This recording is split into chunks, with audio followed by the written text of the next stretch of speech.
Praise the lord. ఈరోజు మన వాక్య ధ్యానం కోసం మార్కు సువార్త 16వ అధ్యాయం 16వ వచనం.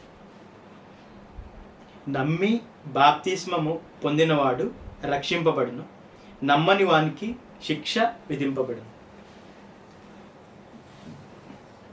యాక్చువల్లీ ఇక్కడ ఏముందంటే నమ్మి బాప్తిస్మం పొందిన వాడికి రక్షింపబడును అంటే ఇంకా వేరే క్రైటీరియా ఏమీ లేదు. అంటే వారు జ్ఞానులా, లేదంటే బలవంతులా, లేదంటే తెలివైన వారా, లేదంటే వేరే వేరే విద్యావంతుల, ఏ విధమైన క్రైటీరియా కూడా ఇక్కడ లేదు. ఎట్టి స్థితిలో ఉన్నవారైనా నమ్మినప్పుడు రక్షింపబడతారు. అయితే నోవా కట్టిన వాడ మనం గుణపాఠం చూసుకున్నట్లయితే నోవాని దేవుడు వాడ కట్టమని చెప్పాడు రాబోయే విపత్తు నుంచి తప్పించుకోవడానికి. అయితే ఎవరైతే నోవా కట్టిన వాడలో ఉన్నారు, తన పిల్లలు కానీ లేదంటే తన కుటుంబం కానీ అందరూ రక్షింపడ్డారు.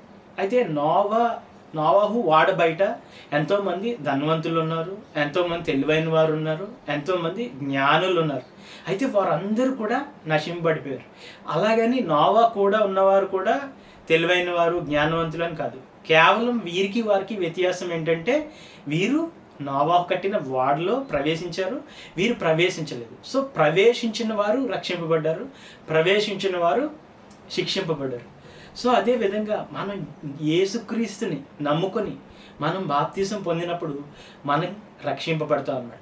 రక్షణ అంటే రాబోయే విపత్తు నుంచే రక్షణ కాదు, కానీ ఇక్కడ మనకి చిన్న చిన్న ఎదురయ్యే సమస్యల నుంచి కూడా దేవుడు మనల్ని కాపాడుతాడు. సో వేరే క్రైటీరియా ఏమీ లేదు.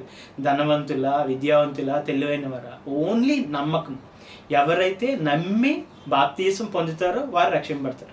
నమ్మడం అంటే ఏంటంటే ఆయన మాటల యందు విశ్వాసం ఉంచడమే నమ్మకం అన్నమాట. సో ఆయన మాటల యందు విశ్వాసం ఉంచడం అంటే ఆయన మాట విని దాని ప్రకారం మనం చెయ్యాలి. చేసినప్పుడు మాత్రమే ఆయన మనం నమ్మినట్టు. అలా నమ్మి మనం బాప్తిసం పొందితే మనం ప్రతి విధమైన శిక్షా విధి నుంచి మనం రక్షింపబడతామంట.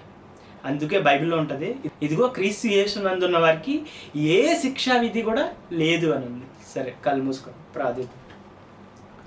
పరలోకమందున్న పరిశుద్ధాత్మ, నీ గొప్ప రక్షణ మాకు ఇచ్చినందుకు నిన్ను నమ్మి నీ మాట ప్రకారం చేసి తండ్రి మేము బాప్తిస్మం పొందిన వారం అయితే నీ రక్షణ పొందుతాం ప్రభు. నీ రక్షణ బట్టి వందనాలు చెల్లించుకుంటాం అయ్యా. ముందుకు సాగిపోతుండగా ఎవరైతే రక్షింపబడలేదో తండ్రి వారు మీ రక్షణలోకి వచ్చి తండ్రి సురక్షితంగా ఉండే కృప వారికి దయచేయమని నజరేయుడైన యేసయ్య నామమున అడిగి పొందుకొని ఉన్నాం తండ్రి. ఆమేన్.